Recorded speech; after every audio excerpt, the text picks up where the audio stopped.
Dear friends, in order to lead a very successful and happy life, one has to be completely satisfied and live life through all the dimensions of wellness, be it physical, emotional, spiritual, occupational, environmental, social, intellectual. One must be happy. And that is very important because in this wheel of life, in the circle of life, unless all the aspects of wellness are in sync with each other, the circle will be perfect. Today I'm going to address emotional wellness. It's very, very important to be emotionally stable to be successful. My good friend Fharzana is going to speak on how one needs to address your emotions, especially when you're in a particular age in your life where you feel that you're all alone, you have nobody to turn to, and then there's a desperate situations arising in your life. And she's going to tell us how do you overcome this. So over to Fharzana on emotional wellness. Hi, I'm so happy to be a part of Dr. Renuka David's Wellness Initiative, and I've chosen to speak today on emotional wellness. A very important component of emotional wellness is the empty nest syndrome.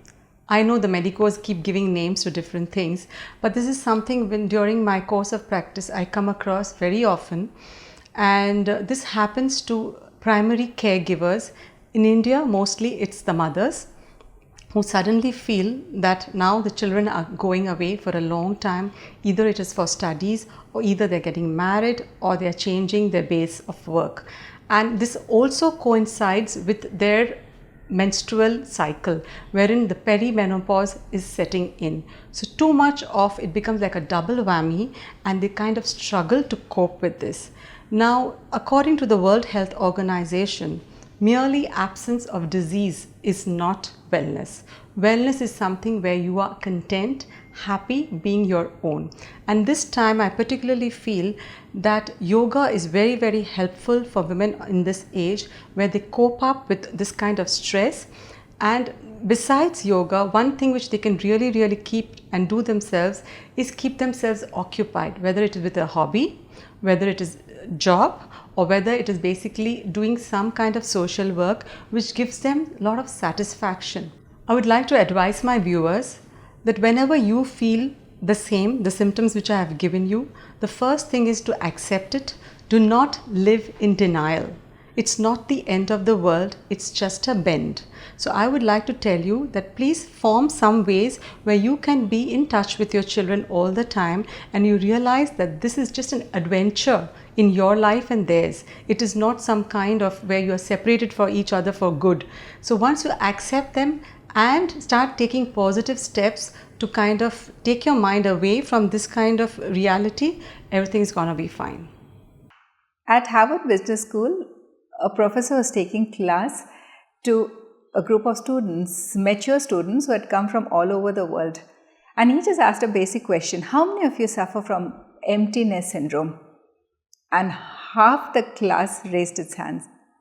And then he asked, how many of you are happy? And again, most of them, about 90% of them raised their hands.